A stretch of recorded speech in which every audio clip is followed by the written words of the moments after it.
Hello बच्चों, कैसे हो आप। मैं ज्योति गुप्ता, आपकी बायोलॉजी टीचर। आज हम डिस्कस करेंगे reproduction in angiosperm plant. Okay, आवर्तबीजी पादपों में जन्म। तो इस टॉपिक को डिस्कस करने से पहले हम थोड़ा सा समझते हैं कि व्हाट इज़ द रिप्रोडक्शन, कि रिप्रोडक्शन क्या होता है। तो रिप्रोडक्शन क्या होता है? Reproduction is the production of young ones by an organism. यहाँ हम कह सकते हैं कि रिप्रोडक्शन क्या होता है, जनन क्या होता है। जनन वह प्रक्रिया है जिसमें कि कोई जीव अपने ही समान संतति को जन्म देता है। ओके, अब हम बात करते हैं टाइप्स ऑफ रिप्रोडक्शन। तो टाइप्स ऑफ रिप्रोडक्शन में जो जनन होता है वो टू टाइप्स का होता है, दो तरह के होते हैं। फर्स्ट अलैंगिक जनन और लैंगिक जनन। अब दोनों में डिफरेंस क्या होता है, इसको समझने से पहले हम बात करते हैं कि अलैंगिक जनन में क्या होता है और लैंगिक जनन में क्या होता है। तो जो अलैंगिक जनन है, अलैंगिक जनन जैसे कि आप देख रहे हो स्लाइड में कि अलैंगिक जनन जिसको कि एसेक्सुअल रिप्रोडक्शन भी कहते हैं, ये रिप्रोडक्शन की वह प्रक्रिया है जिसमें कि जीव की लैंगिक जनन की जो आवश्यक घटना है, जैसे कि मियोसिस, अर्धसूत्रण, जो कि कब होती है, जो कि आपकी युग्मक निर्माण के समय होती है, और फर्टिलाइजेशन, निषेचन, जो कि सलन के समय होती है। इन दोनों प्रक्रियाओं के एब्सेंस में या without in these two process अगर नए जीव का निर्माण होता है तो उसे हम अलैंगिक जनन कहते हैं। और लैंगिक जनन जस्ट इसका अपोजिट, कि जिसमें कि गैमेट फॉर्मेशन, इट मीन्स युग्मक निर्माण और फर्टिलाइजेशन दोनों प्रोसेस होती है, तो हम उसको लैंगिक जनन कहते हैं। अब दोनों में डिफरेंस क्या है? अगर दोनों में ये डिफरेंस है कि जो लैंगिक जनन में जो नया जीव जो बनता है, जिसको कि हम यंग वंस भी कहते हैं और ऑफ स्प्रिंग भी कहते हैं, वो अपने मात्र जो उसका पेरेंटल प्लांट है, अगर हम प्लांट की बात करें, या हम कह सकते हैं पेरेंटल जीव के आइडेंटिकल होता है। दूसरे शब्दों में हम कह सकते हैं कि वो same to same clone. Clone means genetically same to same, उसके जो जीन होते हैं वो अनुवांशिक की दृष्टि से भी अपने पेरेंटल पादप के समान होता है लैंगिक जनन में। जबकि जो लैंगिक जनन में जो जीव होता है, वो जीव में कुछ पेरेंटल से समानताएं होती है, जबकि कुछ नई भी भिन्नताएं भी पाई जाती है। ओके, तो अब आप यहाँ तक आपने ये भी समझ लिया कि जनन क्या होता है। तो जनन, reproduction, what is the reproduction? तो reproduction it is the production of young ones या offspring. What is the young ones? Young ones क्या होता है? अपने ही समान संतति को जन्म देना, अपने ही समान संतति को जन्म देना। जैसे कि मनुष्य के मानव ही होता है, कुत्ते के कुत्ता ही होता है, बिल्ली के बिल्ली होती है। तो इट मीन्स अपने ही समान संतति को जन्म देना रिप्रोडक्शन कहलाता है। और रिप्रोडक्शन टू टाइप्स का होता है, एसेक्सुअल और सेक्सुअल। अब हम नेक्स्ट हम बात करते हैं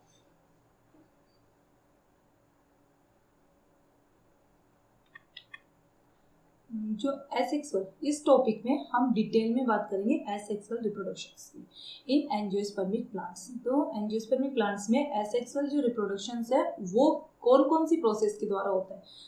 तो एसेक्सुअल जो रिप्रोडक्शंस है वो एंजियोस्पर्मिक प्लांट्स में टू टाइप्स का होता है। फर्स्ट एनिशिक विस्ता और सेकंड इज द कायिक जनन या वेजिटेटिव प्रोपेगेशन। तो एनिशिक विस्ता हम एक एक को लेते हैं, उसके बाद में वेजिटेटिव प्रोपेगेशन को। तो फर्स्ट एनिशिक विस्ता, जैसे कि आपको नाम से स्पष्ट हो रहा है कि एनिशिक विस्ता it means a means a means without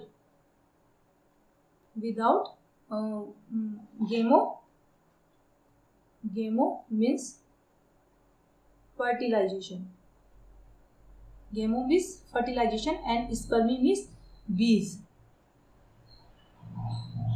and spermy means seeds।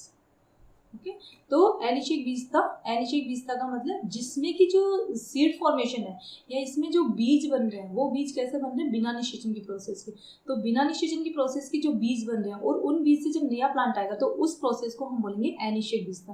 तो ये भी एक तरह का एसेक्सुअली रिप्रोडक्शन है, क्योंकि इसमें जो बीज बन रहे हैं उसमें ना तो युग्मक फॉर्मेशन हो रहे हैं, ना तो गैमेट फॉर्मेशन हो रही है, और ना ही उनमें फर्टिलाइजेशन हो रहा है। इसमें ओवरी डायरेक्टली ही फ्रूट में कन्वर्ट हो रही है, और जो सीड्स बन रहे हैं वो विदाउट फर्टिलाइजेशन के हो रहे हैं। तो इसको हम बोलते हैं एनिशिक विस्ता, और ये है भी आपके एसेक्सुअल रिप्रोडक्शन का ये पार्ट है। ओके, अब नेक्स्ट टॉपिक पे आते हैं हम कायिक जनन या वेजिटेटिव रिप्रोडक्शन। तो सबसे पहले हम बात करते हैं कि वेजिटेटिव रिप्रोडक्शन होता क्या है और ये कितने प्रकार का होता है और कौन से पार्ट, प्लांट के कौन से पार्ट वेजिटेटिव। ओके, तो सबसे पहले हम बात करते हैं कि कायिक जनन को दो भागों में बांटा गया है। फर्स्ट नेचुरल वेजिटेटिव रिप्रोडक्शन या प्रोपेगेशन और second artificial vegetative propagation. Natural it means प्राकृतिक कायिक जनन एंड सेकंड कृत्रिम कायिक जनन जो कि मानव के द्वारा की जाती है। अब बात करते हैं हम सबसे पहले vegetative. What is the vegetative? Vegetative होता क्या है? जो प्लांट होता है, क्योंकि हम यहाँ पे एंजियोस्पर्मिक प्लांट्स की बात कर रहे हैं इसलिए हम उसी को डिटेल में लेकर डिस्कस करेंगे। ओके, तो जो एंजियोस्पर्मिक प्लांट्स होते हैं उसमें जो पार्ट्स ऑफ द प्लांट होते हैं उनको दो भागों में डिवाइड किया गया है। One vegetative parts and second is the sexual parts. तो जो सेक्सुअल पार्ट्स होता है प्लांट में वो होता है उसका फ्लावर, और फ्लावर के अलावा या अदर देन द फ्लावर जितने भी पार्ट्स होते हैं प्लांट के वो सब आपके किस में आते हैं? वो आपके सब आते हैं वेजिटेटिव पार्ट्स में। लाइक द जैसे कि आप स्ट्रक्चर्स में देख रहे हो, जैसे कि आप डायग्राम में देख रहे हो, मैंने एक प्लांट की डायग्राम भी ली है इसलिए आप लोगों को थोड़ा सा और बताने के लिए। वैसे तो आप 5th 6th 7th 8th से पढ़ते आ रहे हो, लेकिन फिर भी मैंने बताने का एक लिया है कि देखो कौन कौन से पार्टों के स्टेम होती है, लीफ होती हैं, रूट्स होती हैं, इसके अलावा इसमें बर्ड्स होती हैं। तो इन सब के द्वारा अगर प्रोपेगेशन होगा तो वो किस में आएगा? आपका वेजिटेटिव रिप्रोडक्शन में। ओके, अब जो वेजिटेटिव रिप्रोडक्शंस है, वेजिटेटिव रिप्रोडक्शंस के बारे में हम डिस्कस कर चुके हैं कि एक तो होता है नेचुरल और एक होता है आर्टिफिशियल। तो नेचुरल वेजिटेटिव रिप्रोडक्शंस और आर्टिफिशियल। तो आर्टिफिशियल वेजिटेटिव रिप्रोडक्शन प्रोपेगेशन करने की क्या आवश्यकता है? अगर कोई प्लांट बहुत अच्छा है और उसका हमको कॉमर्शियल लेवल पे प्रोडक्शन करना है, अगर उस प्लांट्स का हमको कॉमर्शियल लेवल पे प्रोडक्शन करना है तो हम उसको आर्टिफिशियली वेजिटेटिव प्रोपेगेशन करेंगे, क्योंकि हम इतने टाइम के लिए वेट नहीं कर सकते कि नॉर्मल प्रोसेस के द्वारा वो प्लांट डेवलप हो, इसलिए हम कौन सी प्रोसेस यूज करते हैं? Artificially vegetative reproduction. अब इसमें आपकी एक टर्म आती है प्रोपेग्यूल या प्रवर्ध।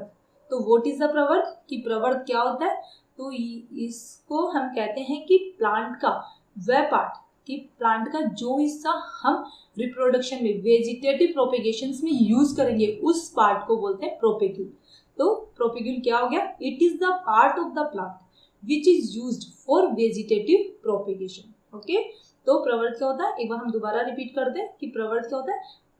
प्लांट का या पौधे का वह भाग जो कि कायिक जनन में भाग लेता है उसको हम बोलते हैं प्रवर्ध या प्रोपेग्यूल। तो it is the part of the plant which is used for vegetative propagation are known as the propagule. Okay, चलिए नेक्स्ट हम बात करते हैं जो आपका वेजिटेटिव प्रोपेगेशन है उसको हमने पहले ही दो भागों में बांट दिया, एक नेचुरल और सेकंड आर्टिफिशियल। अब तो जो नेचुरल वेजिटेटिव प्रोपेगेशन होता है उसको फिर पार्ट्स के बेसिस पे कि हमने प्लांट का कौन सा पार्ट यूज में लिया उसके बेसिस पे फिर फर्दर क्लासिफाई किया गया। अगर हमने स्टेम यूज में लिया है तो वो बाय स्टेम हो जाएगा, अगर हमने रूट यूज में लिया है तो बाय रूट हो जाएगा, अगर हमने उसके लीव्स यूज किए तो बाय रूट्स के द्वारा हो जाएगा, और अगर हमने रिप्रोडक्टिव ऑर्गन्स काम में लिए हैं तो vegetative natural vegetative reproductions by reproductive organs. Okay, तो हम इसमें एग्जांपल्स को लेकर डिस्कस करेंगे। ओके, तो इसमें आपका फर्स्ट है बाय स्टेम। बाय स्टेम में आप देख रहे हो कि जितने भी एग्जांपल्स हैं वो किसके हैं? आपके मॉडिफाइड स्टेम्स के। मॉडिफाइड स्टेम्स आप लोगों ने 11th में पढ़े हैं, आप लोगों को बहुत अच्छे से पता है, आप लोगों को बहुत अच्छे से नॉलेज है कि मॉडिफाइड स्टेम्स क्या होते हैं। तो कुछ स्टेम्स ऐसे होते हैं जो अपने फंक्शंस करने के लिए मॉडिफाइड रूप में कन्वर्ट हो जाते हैं, तो हम उनको बोलते हैं modified. Such as the tuber, जैसे कि इसका एग्जांपल आपका पोटैटो। पोटैटो क्या होता है? आपका अंडरग्राउंड स्टेम होता है। Potato is also stem. Potato भी एक आपका तना ही होता है, स्तंभ भी होता है, लेकिन वो कैसा होता है? भूमिगत तना होता है। तो उसको साइंटिफिक लैंग्वेज में हम क्या बोलते हैं? ट्यूबर। हाँ, और इसको हिंदी में क्या बोलते हैं? कंद या आलू। ओके, और इसका एग्जांपल क्या है? आलू। सेकेंड एग्जांपल है बाय स्टेम में शल्ककंद। इसका एग्जांपल आपके लहसुन। इनमें भी जो वेजिटेटिव प्रोपेगेशन होता है वो नेचुरल प्रोसेस के द्वारा होता है, और प्रोपेग्यूल प्रवर्ध के रूप में कौन सा पार्ट इसमें लिया जाता है? इसमें स्टेम का पार्ट लिया जाता है। नेक्स्ट है घनकंद, जिसका एग्जांपल आपका अरबी। यहाँ पे आपको एक डायग्राम दिख रहा है आलू का, पोटैटो का। इसमें आपको दिख रही है कुछ बर्ड्स जिसे कि कॉमन लैंग्वेज में हम बोलते हैं आई। आँख। तो अगर इस आई वाला पार्ट, अगर इस पोटैटो को आई वाला पार्ट को अलग करके अगर हम इसको मिट्टी में रोप देंगे तो इससे एक नए पोटैटो का निर्माण हो जाएगा। तो ये भी एक तरह का क्या है आपका natural vegetative propagation. Okay, next आ रहा है आपका रनर। रनर जिसमें क्या आती है घास, ऊपरी भूस्थारी, या आपके वीक स्टेम वाले प्लांट्स के मॉडिफिकेशन से ऊपरी भूस्थारी जिसमें कि घास होती है, इसमें भी जो नेचुरल वेजिटेटिव प्रोपेगेशन होता है वो तनों के द्वारा होता है। नेक्स्ट आपके शक्कर जिसको बोलते हैं अंतःभूस्थारी, और इसका एग्जांपल आपका पुदीना या मिंट, इसमें भी आपके तने के द्वारा ही वेजिटेटिव प्रोपेगेशन होता है। नेक्स्ट एग्जांपल आपका स्टोलन भूस्थारी, इसमें भी आपके क्या स्ट्रॉबेरी एग्जांपल, इसमें भी जो वेजिटेटिव प्रोपेगेशन होता है वो नेचुरल प्रोसेस के द्वारा होता है। ओके, आपको यहाँ पे एक डायग्राम दिख रहा होगा कि जो पर्व को जो अगर मिट्टी में दबा देंगे तो वहाँ से कलिकाएं फूट जाएगी। अगर हम इनको बीच में से अलग कर देंगे तो जो दो अलग पार्ट्स है वो अलग अलग पौधे का निर्माण करेंगे। ओके, नेक्स्ट आता है आपका बाय रूट्स। तो बाय रूट्स का किस में होता है, जैसे कि आपकी ट्यूबरस रूट्स होती है, तो उसका एग्जांपल आपका स्वीट पोटैटो, इसमें जो नेचुरल वेजिटेटिव प्रोपेगेशन होता है वो रूट्स के द्वारा होता है, मूलों के द्वारा होता है। नेक्स्ट है लीव्स के द्वारा। लीव्स के द्वारा कौन से प्लांट्स में होता है, आपने नाम सुना होगा पत्थर चट्टा, जिसको इंग्लिश में बोलते हैं ब्रायोफाइलम। तो इसमें जो लीव्स के कॉर्नर्स होते हैं वहां से नई कलिकाओं का निर्माण होता है, और अगर उन कलिकाओं को काट के अगर हम मिट्टी में दाब देंगे तो उससे नए पौधे का निर्माण हो जाएगा। तो इसमें जो नेचुरल वेजिटेटिव प्रोपेगेशन हो रहा है वो किसके द्वारा हो रहा है, लीव्स के द्वारा। ओके, नेक्स्ट आता है आपका बाय रिप्रोडक्टिव ऑर्गन्स। तो रिप्रोडक्टिव ऑर्गन्स होते क्या है, हमने बात करी अभी कि जो प्लांट होता है उसमें जो फ्लावर वाला पार्ट होता है वो आपका सेक्सुअल ऑर्गन होता है। अब उसके भी ऑर्गन्स कौन से होते हैं, उसमें आपके होते हैं दल, बाह्य दल, पुंकेसर, अंडाशय, ओवरी, ये सब क्या पार्ट है आपके रिप्रोडक्टिव ऑर्गन्स है। तो अगर रिप्रोडक्टिव ऑर्गन्स के द्वारा अगर प्रोपेगेशन हो रहा है वेजिटेटिव प्रोपेगेशन, तो हम उसको क्या बोलेंगे, बाय रिप्रोडक्टिव ऑर्गन्स। इसका एग्जांपल है आपका कि पत्र कलिकाओं के द्वारा क्या होता है, नए पौधे का निर्माण होता है, और इसका एग्जांपल है एगेव और डायस्पोरिया। इसमें आपको दिख रहा है एक ब्यूबिल्स, जहां पर आपकी इंटरनोड्स, आपकी जहाँ पे नोड्स होती है वहां पर एक ब्यूबिल्स बन जाती है, बुलबिल्स, जिसको कि हिंदी में बोलते हैं पत्रकलिकाएं। अगर ये मिट्टी में गिर जाती है तो ये एक नए पादप का निर्माण करती है। ओके, अब हम बात करते हैं आर्टिफिशियली वेजिटेटिव प्रोपेगेशंस का। तो आर्टिफिशियली वेजिटेटिव प्रोपेगेशंस क्या होता है, अगर वेजिटेटिव प्रोपेगेशन मानव के द्वारा प्रेरित करके किया जाता है तो हम उसको बोलते हैं आर्टिफिशियली वेजिटेटिव प्रोपेगेशन। ओके, अब जो आर्टिफिशियली वेजिटेटिव प्रोपेगेशन के बारे में मैंने आपको पहले भी बताया कि इसकी आवश्यकता क्यों है।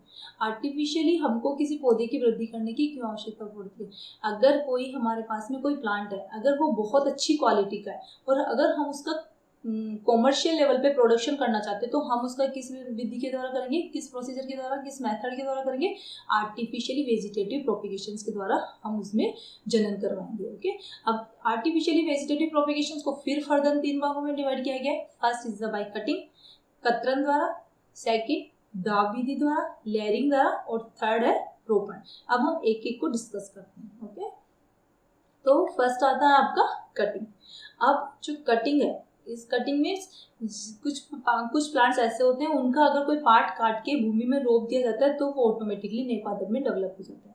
तो कौन सा पार्ट काटेंगे, अगर हम स्टेम वाला पार्ट काट के लगाएंगे तो वो स्टेम कटिंग कहलाएगा, और अगर हम रूट वाला पार्ट काट के लगाएंगे तो वो रूट कटिंग कहलाएगा। तो जो स्टेम कटिंग है, कौन कौन से प्लांट ऐसे हैं जिनमें की artificially vegetative propagation by stems के द्वारा हो सकता है। आपके एग्जांपल है शुगर कैन, ग्रेप्स, रोजेस, ये ऐसे प्लांट्स हैं जिनमें अगर हम स्टेम वाले पार्ट को काट के अगर भूमि में लगा दे तो ऊपर वाले पार्ट से कलिकाएं फूट जाएंगी, और जो नीचे वाला पार्ट है, जो भूमि की साइड वाला पार्ट है, वहां से जड़ें निकल के आ जाएंगी। ओके, तो इसको हम बोलेंगे स्टेम कटिंग। अब जो स्टेम कटिंग वाले पार्ट से जो नया पौधे का डेवलपमेंट होगा वो डिपेंड करेगा कि आपकी जो कतरन है, आपकी जो कटिंग है वो कितनी पुरानी है और किस विधि के दौरान उसको रोपी है। ओके, नेक्स्ट आता है आपका रूट कटिंग। ये भी सेम टू सेम वैसे ही, अगर रूट वाला पार्ट की, जैसे कि आपको डायग्राम में दिख रहा है, इसका स्टेम वाला पार्ट काट के पिक किया गया है तो ये स्टेम कटिंग है। रूट कटिंग में हम क्या करते हैं, किसी भी प्लांट का रूट वाला पार्ट अलग करके उसको पानी में डाल के पहले उससे रूट डेवलप की जाती है और फिर उससे नए प्लांट का डेवलपमेंट किया जाता है, तो वो आपका कहलाता है रूट कटिंग। इसमें एग्जाम्पल है आपके लेमन और चेरी। और भी बहुत सारे प्लांट्स हैं, यहाँ पे हम सबको डिस्कस नहीं कर सकते, इसलिए सिर्फ हमने एक आइडिया लेने के लिए मैंने कुछ पिक्चर्स को शेयर किया है और कुछ एग्जांपल्स लिए। ओके, नेक्स्ट बात करते हैं अब आपके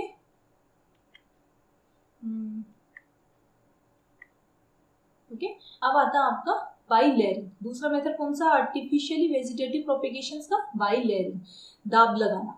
दाब लगाना का मतलब हम किसी प्लांट में फोर्स लगा के नई जड़ों को फूटने के लिए प्रेरित कर रहे हैं, तो इसको बोलेंगे बाई लेयरिंग या दाब लगाना।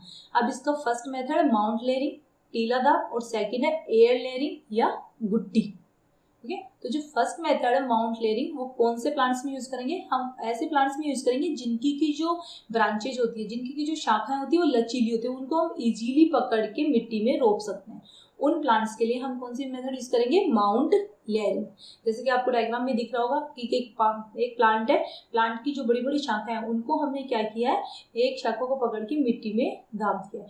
कुछ समय बाद क्या होगा, वहां से रूट्स का डेवलपमेंट हो जाएगा। रूट्स का डेवलपमेंट होने के बाद में सफिशिएंट टाइम के बाद में, जब उसमें पत्तियां फूट जाएं, तो सफिशिएंट टाइम के बाद में हम उसको पेरेंटल प्लांट से अलग कर देंगे, और जो अलग हुआ प्लांट है वो एक आपका अलग फ्री प्लांट हो जाएगा। ओके, तो ये कौन सा मेथड हो गया आपका? टीला दाब। कौन से प्लांट्स में यूज करेंगे? जिनकी की ब्रांचेस लचीली होती है, उनमें हम इसको यूज कर सकते हैं, इसको बोलते हैं माउंट लेयरिंग। दूसरा मेथड है आपका एयर लेयरिंग या गुट्टी।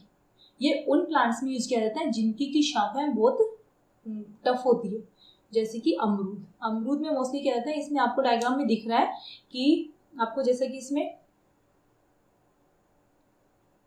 आपको डायग्राम में दिख रहा है कि इसमें क्या किया गया, प्लांट्स में एक शाखा के ऊपर मोटा कपड़ा बांध दिया गया। तो इसमें क्या किया गया, जो गुट्टी दाब होता है, वायु दाब होता है, इसमें क्या किया जाता है, सबसे पहले कोई भी प्लांट की एक अच्छी सी शाखा को सिलेक्ट किया जाता है, उसके बाद में उसका आउटर वाला पार्ट, उसका जो छाल वाला पार्ट है जो कि डेड बॉडी होता है, उसको रिमूव कर दिया जाता है। उसके बाद में उसके ऊपर कोई भी जैसे बोरी हो गई या कोई गीली मिट्टी हो गई, उसका लेप कर दिया जाता है और उसके ऊपर एक कपड़ा लपेट दिया जाता है। कपड़ा लपेटने के बाद में उसके ऊपर कंटिन्यूअसली पानी का परिवहन होना चाहिए, पानी का संचरण होना चाहिए। इसके लिए हमने इसमें क्या किया है, एक मटकी बांधी है जिससे कि बूंद बूंद करके पानी उसके ऊपर रहेगा। कुछ समय पश्चात क्या होगा, आफ्टर सम टाइम्स क्या होगा कि वहां पर कुछ कई नई जड़ों का निर्माण हो जाएगा, और नई जड़ों का निर्माण होने के बाद में उपयुक्त टाइम के बाद में, सफिशिएंट टाइम के बाद में हम उसको पेरेंटल प्लांट से अलग करके मिट्टी में रोप देंगे। तो ये होता है आपका बायोदाब या गुट्टी। तो जो आर्टिफिशियल वेजिटेटिव प्रोपेगेशन हम पढ़ रहे हैं उनकी प्रॉफिट्स क्या है, क्यों हम ऐसा कर रहे हैं? तो तो सबसे पहले तो हमारे पास में जितने भी प्लांट्स आएंगे वो क्या होंगे, क्लोन, आइडेंटिकल, अनुवांशिक रूप से अपने पेरेंटल प्लांट के समान होंगे। ओके, इसलिए हम इसको करें। और एक हमको सीड में ये चांस हो सकता है कि कोई सीड से नया पौधा डेवलप हो या ना हो, लेकिन इसमें श्योर है कि नया पौधा सेम टू सेम आपके पेरेंटल पौधे के समान ही होगा। तो सेकंड मेथड हो गया आपका बाय लेयरिंग, दाब लगाना, जिसमें फर्स्ट है माउंट लेयरिंग। माउंट लेयरिंग कौन से प्लांट्स के लिए यूज करेंगे? हम ऐसे प्लांट्स के लिए यूज करेंगे जिनमें की उनकी जो ब्रांचेज है वो कैसी होगी, लचीली हो, जिनको हम इजीली मिट्टी में रोप सकते हैं।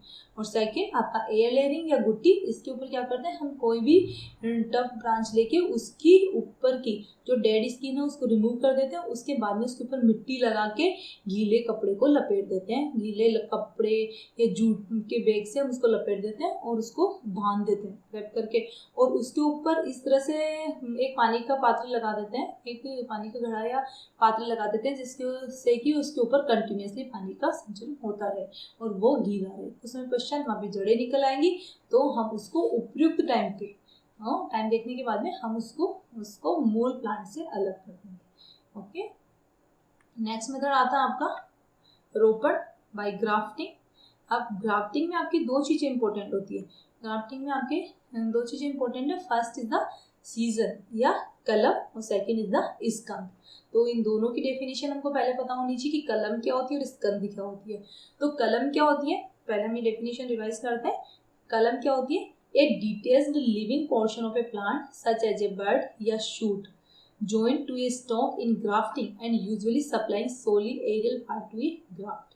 तो कलम क्या होती है, जो भी फेवरेबल प्लांट है जिसको कि हमको डेवलप करना है उस प्लांट की हम अच्छी से ब्रांच को सिलेक्ट करेंगे। और स्कंद क्या होता है, ऐसा प्लांट जिसके ऊपर हम उसको रोपित करेंगे, वो कहलाता है आपका स्कंद, या हम इसको कह सकते हैं base of a new plant. की किसी भी नए प्लांट के लिए जो बेस का काम करेगा वो आपका क्या कहलाएगा, स्कंद। जैसे कि आपको एग्जांपल में दिख रहा होगा कि दो अलग अलग हैं, एक आपका नीचे का स्टेम अलग दिख रहा है और एक ऊपर की कलम अलग दिख रही है आपको।